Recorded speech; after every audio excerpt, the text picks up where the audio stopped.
Pemirsa, silakan. Terima kasih Pak Karni. Peneliti Ponpes Al Zaitun. Beliau yang neliti. Sebetulnya tadi ada harapan diskusi GLC 12-13 tahun lalu bisa diputar. Karena saat itu saya mengkritik MUI tidak pernah mengeluarkan fatwa. Bahkan hasil temuan MUI saat itu kami bongkar. Dan semenjak itu MUI itu benci banget sama saya, Pak. Padahal kita menyampaikan itu dengan kasih sayang. Sampai dengan saat ini MUI nggak ada yang menghubungi saya. Tadinya saya mencoba untuk berdamai dengan MUI. Sampai saya mau datang kemari aja dengan telepon. Mas Taufik, tolong jangan serang MUI ya. Jadi tadi saya mendengarkan sama saja Pak. Saya tadi terus terang berharap hari ini tuh ada fatwa dari MUI yang tegas-tegas mengacu pada temuan 2002. Di situ ada wakil presiden, di situ ada almarhum Prof. Ali Mustafa Yakub, ada almarhum Prof. Irfan Sidni yang luar biasa saat itu temuan MUI. Kok sepertinya nggak nyambung ya? Kan itu jelas-jelas ada 3 temuan yang bahwasanya ada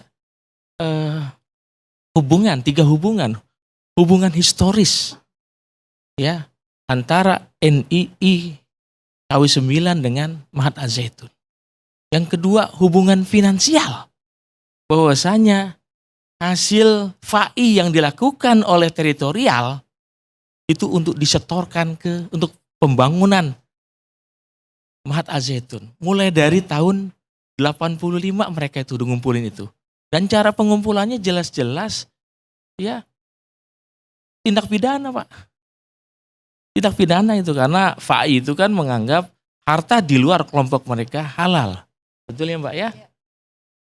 Ini kok artinya mestinya MUI itu melakukan pendekatan untuk mempidanakan Panji Gumilang ini, membuktikan bahwasanya Panji Gumilang itu adalah memang benar orang yang sama dengan pimpinan NI teritorial Abu Toto. Itu kan jelas sih. Karena dalam hubungan yang ketiga yang dibuktikan oleh MUI adalah hubungan sumber daya manusia yang sama. Bahkan orang-orang yang sukses di teritorial, mereka itu kemudian dikirim ke Al-Zaitun sebagai guru, sebagai pekerja, sebagai petani. Nah, artinya kan clear itu. Bahkan Kementerian Agama, Puslitbang, waktu itu Prof. Ahmad Syafi'i Mufid almarhum, itu sudah jelas-jelas. Itu gurunya Pak Tito Kanavian itu, Prof. Ahmad Syafi'i Mufid. Udah jelas-jelas bahwasanya Al-Zaitun itu seperti institut sufah yang dicita-citakan oleh Kartosuwiryo. Namun tidak kesampaian. Atau memang Al-Zaitun ini bagian dari proyek deradikalisasi. Proyek difeksi. Ya, untuk seakan-akan tuh menghidup-hidupkan kembali isu negara Islam. Apa ini memang maunya negara? Apa ini memang maunya Badan Intelijen Negara? Yang hasilnya apa? Ribuan mahasiswa, ribuan anak-anak muda terpapar radikalisme. Dan itu dibiarkan dalam kurun waktu hampir 2 dasawarsa. Ini kalau saya ulangi, dalam urusan Lia Eden, dalam urusan Ahmadiyah, kita nih ya, semangat, MUI semangat. Tapi dalam urusan NKRI, dia bilang waktu itu ya, Pak Karni ya, di depan Pak Amidan saat itu, di depan Pak Hendur, ini urusan NKRI, ini harga mati saya bilang. Kok sepertinya dianggap, ini yang sampai sekarang maaf, yang saya agak miris dan rasa saya ingin menangis. Coba deh, terus terang saya apresiasi sama dunia pers Indonesia. Semuanya sejak tahun 2000 sampai dengan detik ini, nggak ada yang belain Panji Gumilang. Semuanya kompak bagaimana menguliti korban-korban daripada NI Teritorial Al-Zaitun. Bagaimana mahasiswa yang terpapar radikalisme, mereka yang drop out. Pernahkah negara menghitung angka korban? Kalau tahun 2007 saja, di Jakarta itu ada 151 ribu. Ini 151 ribu loh Pak BNPT, Pak Wahid. Kalau teroris kan hanya berapa orang Pak? Dan angka korbannya hanya ya kayak ada musim bom gitu ya, 2 tahun sekali. Kalau ini Pak, daya rusak yang disebabkan oleh NI KU9 ini melebihi teroris Imam Samudra Pak. Kalau Imam Samudra itu yang baru dikafirin Amerika Pak. Tapi NI KU9 yang dikafirin orang tuanya sendiri. Tetangganya. Jadi sampai sekarang ya, terus terang ya, yang namanya televisi, telusur ya, Bang Karni ya telusur, itu menceritakan bagaimana pembaiatan, bagaimana pendoktrinan, bagaimana ada proses, ada negara dalam negara. Ini kan jelas makar. Jadi baik MUI, kepolisian, cobalah, saya nggak mau melihat siapa yang bersalah. Coba kita bersatu dan komitmen dengan temuan MUI dan Kementerian Agama, Pak. Ini saya terus terang tadi sampaikan kepada Pak Sofyan ya. Tadi saya terus terang tergelitik ya. Ya memang ini gerakan kriminal kok dibiarin gitu.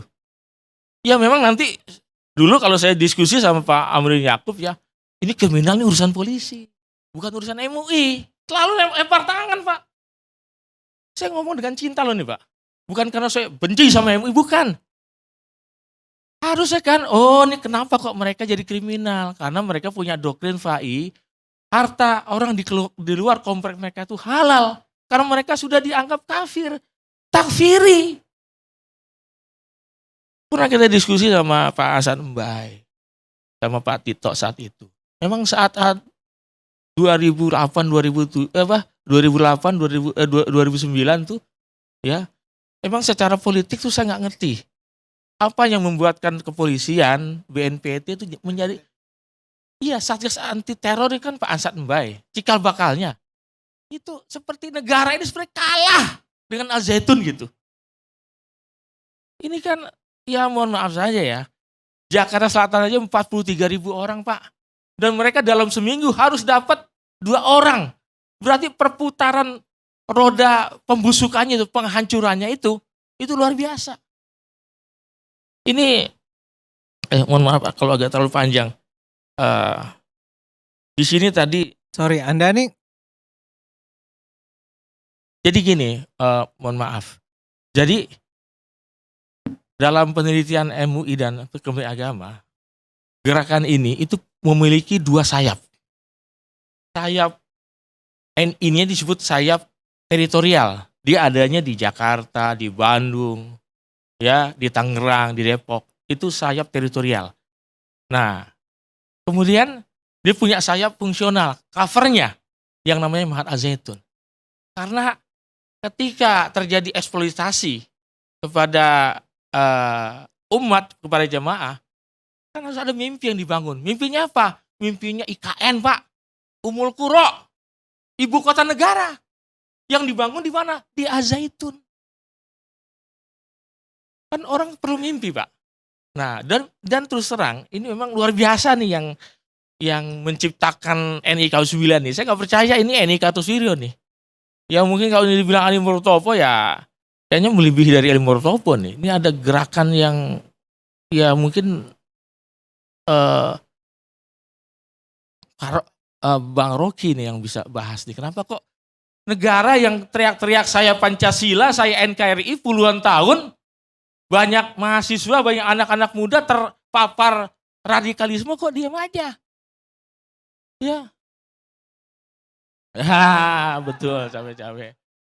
Iya. Ini cawe-cawe. Iya Pak. Satu hal yang luar biasa. Terus terang saya ini loh, salut sama Panji Gumilang. Jadi macam kayak kemarin Pak Muldoko tuh, di Pak Muldoko kemudian satu lagi Pak Wiranto itu korban cawe-caweknya Panji Gumilang. Karena dalam majalah Al Zaitun itu rajin. Jadi majalah bulanan Al Zaitun bulan ini itu acara wawancara Kapolda. Besoknya lagi wawancara gubernur-gubernur. Bulan depan lagi wawancara bupati. Jadi ada upaya untuk penggalangan. Itu kan cawe-cawe. Sehingga ada semacam rasa apa ya? Pekewo gitu. Bener gak nih ya? Nah, jadi ketika ada kasus di Jakarta waktu itu kan zamannya Pak Tarman. Tuh ini mana? Zaitun. Bagus kok waktu itu. Mereka datang kemari wawancara. Saya dikasih majalahnya. Bagus kok itu. Nah, Yang dilihat permukaannya yang aja. dilihat permukaannya. Fisik. Jadi kalau kata Pak Harto tuh ini ojo kagetan. Nah ini yang datang ke Al-Zaitun tuh pada kaget. Hebat loh, luar biasa loh. Maaf ya, ini mungkin teman-teman dari Mengaktif Center, mungkin dari teman-teman Kontras, YLBHI gitu ya. Sekali-kali datang ke Al-Zaitun, jangan ke Al-Zaitunnya. Jangan juga Pak. Ya, datang ke masyarakat sekitar. Karena ada 10.000 karyawan yang ada di Al-Zaitun. Itu tinggalnya nggak di Al-Zaitun. Tinggalnya ngontrak di sekitar 4 desa itu. Tanjung Kerta, Mekarjaya, sama Sukaselamat. Hidup dalam kemiskinan. Bayangkan mereka kerja pagi jam 8, jam 6, pulang jam 6, tapi hanya digaji hanya 300-400 ribu. Hidup dalam kemiskinan. Pendidikan kami tahun 2001, terakhir 2009 kemarin, itu masih di bawah sepertiganya UMR. Sampai sekarang.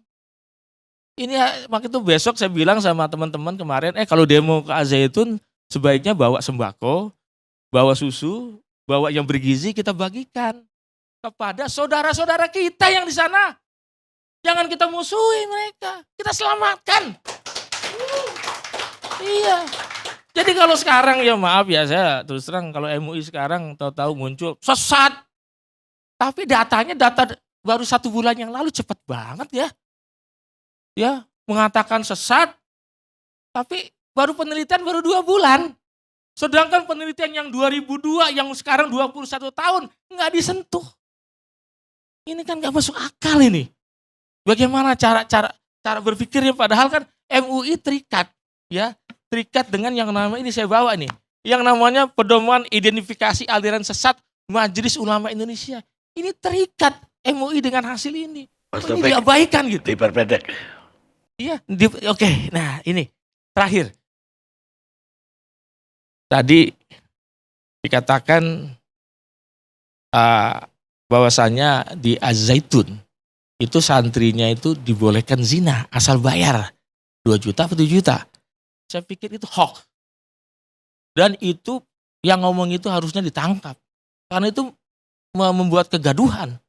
Membuat rasa orang tua seperti Ibu Leni ataupun para alumni, ya Allah kok tega-teganya gitu. Artinya yang tadi disampaikan, jangan kebencian kita terhadap satu kaum membuat kita berlaku tidak adil. Namun ya saya maaf juga, mungkin saat itu ya, itu kalau nggak salah Pak Ken Setiawan ya, itu anak buah saya Pak. Anak buah saya. Mungkin dia salah berucap. Maksudnya dia mungkin di teritorial, bukan di Al-Zaitun. Mestinya dia langsung ralat. Maksudnya di teritorial. Memang di teritorial itu maksudnya yang ada di Jakarta, yang ada di kos-kosan ya. Ini hubungan antara umat dengan mas'ulnya itu, karena kalau mereka tuh mencari umat tuh ya, itu ya ekses biasalah. Jangankan di teritorial ya ini, dimanapun itu bisa terjadi. Namun yang ingin saya tegaskan adalah jangan isu Mahat Al-Zaitun ini menjadi isu rutin di tahun politik atau isu menjelang tahun ajaran baru. Sehingga nanti orang tua, ini pondok pesantren, nanti saya masukin anak pondok pesantren, nanti anak saya jadi korban seperti Al-Zaitun lah. Ini nggak boleh. Jadi kita harus kompak ya. Sekali lagi saya terus terang saya mohon maaf kepada pimpinan Polri, kepada Pak Mahfud MD, tolong masalah ini jangan dibilang ini masalah ini jangan dibesar-besarkan. Cukup ini biang keroknya Panji Gumilang. Itu salah Pak Mahfud itu. Ini ada seperangkat negara dalam negara, Panji Gumilang nggak akan bisa kalau tanpa didukung oleh para gubernurnya, bupati, camat, yang mereka tuh punya standar operasional untuk memeras umat. Ini maaf ya, mungkin Densus 88 kalau menghadapi KKB ya mungkin nggak ini ya apa namanya istilahnya itu biasa-biasa aja gitu ya. Kalau saya setuju, kalau yang lebih berbahaya itu bukan KKB, KKP Pak ya. Kelompok yang politiknya itu. Begitu juga. Yang lebih bahaya itu bukan teroris Imam Samudra Pak. Imam Samudra yang maaf ya bukan saya mengencil angka korban. Nah, tapi yang lebih berbahaya adalah teroris yang model kayak Panji Gumilang. Karena korbannya itu jutaan Pak. Mungkin karena kita ini belum anak kita yang belum jadi korban. Kita jadi kayak kehilangan apa gitu ya rasa sebagai berbangsa bernegara itu sesama anak bangsa ini cuman di bibir saja. Coba kalau ada misalnya peristiwa gempa bumi, peristiwa tsunami, ini kan langsung yang namanya BNPB, coba hitung berapa jumlah korban. Coba lakukan yang namanya langkah-langkah penyelamatan, langkah-langkah untuk menghilangkan trauma bagi para korban. Apa orang-orang kayak Ibu Leni nggak merasakan trauma? Nggak merasakan dimiskinkan? Apa mahasiswa-mahasiswa yang drop out kuliahnya itu nggak perlu perhatian dari negara, nggak perlu perhatian dari majelis ulama? Itu ratusan ribu loh Pak. Ya korban mahasiswa yang drop out. Ini kan namanya pemiskinan, pembodohan, dan ini lebih berbahaya dari teroris.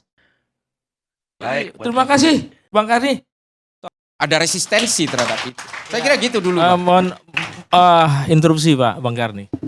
Terkait masalah pendanaan tadi dari Al-Zaitun. Tadi kan setelah Pak Hendro tidak ada, sekarang kan setelah itu kering. Ini Bang Islah ini seperti sedang berhalusinasi. Iya, ini mohon maaf aja. Hasil temuan PPATK itu datanya kami yang kasih Pak. Kasih di zamannya Pak Ito Sumardi dan langsung diproses waktu zamannya Pak Yunus Hussein. Bahkan sejak tahun 85 itu di tingkat teritorial itu eksploitasi umat melalui doktrin-doktrin NI KW 9 itu sudah mulai rame. Sampai dengan kemudian kalau kata Al-Haidar dia keluar tahun 96, itu jumlah uang yang masuk ya ke kantong NII itu jumlahnya sudah triliunan. Bahkan ada 2 ton emas. Ternyata ketika kita lihat data-data yang kami dapatkan dari Kementerian Keuangan, kebetulan kami waktu itu melakukan penggerbekan di markas gubernurnya NI Jakarta yang ada di Harapan Indah, itu angka-angkanya itu ratusan miliar. Karena setoran mereka ya, itu tiap bulannya itu puluhan bahkan sampai ratusan miliar. Dan berbicara soal NI KW 9. Enggak, halusinasinya saya di mana coba? Iya, jadi seakan-akan tuh setelah itu ya, setelah tadi kan bilang ini cendana, ini bantuan dari ini, kemudian berikutnya dari mantan-mantan jenderal. Al-Zaitun seperti kering. Itu Al-Zaitun itu nggak pernah kering, nggak pernah kekurangan dana. Saya tidak mengatakan kering. Karena dia Panji Gumilang juga punya operasi-operasi dari kantong-kantong NI yang tetap dikeruk dananya. Dan itu yang saya bilang nggak ada jumlahnya luar pendanaan biasa. itu, yang saya bilang tidak ada pendanaan lagi itu dari operasi intelijen karena operasinya selesai. Saya nggak percaya ada operasi intelijen membiayai itu. Atau intelijen yang ngambil uang dari situ bisa jadi. Gini Bang Taufik, mungkin dianggap Bang Islah ini menafikan masukan infak dari umat. Begitu bukan Bang Taufik? Sedangkan enggak. pemasukan dari umat itu yang paling besar. Oh enggak. Sepanjang Saya sejarah. tidak menafikan itu. Saya tahu persis bagaimana kegiatan 1 Muharram itu jadi Iya, tetap jadi tambang itulah uangnya. seakan-akan tuh hanya 1 Muharram. Itu 1 Bukan. Muharram 5 miliar tuh kecil. Pak, Harusnya gini. 1 Muharram Mas. itu kalau itu full dari uang NII itu 50 miliar Saya setiap bulan tahu. itu. Saya tahu, Pak. Saya tahu. Saya tahu persis bagaimana Ya, tapi aliran dana jangan mereka bergerak. sepotong-potong. Itu kan hanya 1 Muharram. Bulan-bulan lain seperti apa? Bukan saya menganggap dari itu. Gini. Tangkapan Densus 88 1 tahun terakhir jumlahnya 35. Ada di Dharmasraya di Sumatera Barat, di Lampung, di Banten, di Jakarta, dan di Bali. Ini saja dari yang ditangkap itu terungkap aliran dana yang kemudian mengalir ke NII itu. Belum Islam Baiat yang di Garut. Pak, saya kerja sebagai tenaga ahli di Mabes Polri. Ini kita Pak. fokus kembali NIKU 9. Saya kira Bukan, cukup. Loh, enggak, artinya begini. bukan NU yang dalam tanda kutip teroris. Sebab begini ya, saya tadi kurang sependapat. Kalau ibu kandungnya teroris adalah NII. Enggak, Pak. Saya enggak setuju. Saya enggak setuju kalau sekarang. Misalnya orang bilang PKI itu ibu kandungnya teroris, orang PKI pada marah. Ini kok sama PKI kok rezim ini berdamai, sama NII kok kayaknya dibenci sekali gitu. Saya bukan mendukung NII, bukan. NII yang ada, yang disebut teroris, itu adalah mantan-mantan NII yang dibina oleh Ali Murtopo, ya, oleh kelompok-kelompok intelijen tentara saat itu. Ya akhirnya sekarang buahnya masih terus kita harus menjadi apa ya? Terus-terusan karena dipelihara. Ini saya mohon maaf ya terus terang ya. Enggak, maksudnya enak. dipelihara itu apa coba? Dia dipelihara lah supaya seakan-akan tuh ya kalau orang mau bicara syariat Islam ntar NII lagi. Orang seenaknya bicara, ini bukan negara Islam. Orang baru ngomong tentang ibadah saja ya di satu sekolah. Mas Taufik, ini Ya. bukan diskusi lagi. Udah pertengkaran. Loh bukan Bang, karena Enggak, ya, itu dua-dua. bukan DTTOT loh Bang, jangan salah. Enggak. Meskipun Jangan saya dipukul rata. Boleh NII itu nggak? ada batasannya. Loh, Boleh meskipun NII Saya bicara sebagai yang berpengalaman di sana berpuluh tahun ya. ya. Sebagai yang hidup di sana 21 tahun, suami saya 23 tahun, itu tidak pernah ada lahir teroris-teroris dari KW9, tidak pernah ada. Karena di sana fokusnya hanya cari duit. Nggak pernah ada yang ngebom, nggak pernah ada yang sampai macam-macam di luar itu nggak pernah ada. Tadi bukan itu yang dipersoalkan mereka. Gitu. Jadi NII-nya tuh yang mana dulu gitu. Karena sepengetahuan saya tuh NII-nya tuh banyak versi sempalan-sempalan NII itu banyak gitu loh. Enggak, Jadi yang dimaksud itu yang mereka perdebatkan bukan itu, Bu. Bahwa dana dari pemerintah itu atau dari jenderal-jenderal menurut Islah. Islah itu udah berhenti. Iya. Menurut beliau enggak. Dan Itu itu aja. juga saya tadi menambahkan jangan menafikan yang umat juga gitu karena Ya, umat itu besar. itu sih udah oke. Dan yang terakhir tuh 300 juta itu Bang Karni yang terupdate itu targetnya. Satu orang 300 juta. Begitu. Itu umat gitu. Nah, kalau untuk yang ibu kandungnya teroris itu ya itu yang saya jelaskan barusan gitu. Nggak ada itu kalau dari KW9 gitu. Baik, setiap individu menghadapi masalah besar ketika menghadapi konspirasi besar yang mereka tidak bayangkan sebelumnya bahwa konspirasi sebesar itu ada. Edgar Hoover, Direktur FBI pertama. Kita rehat sejenak.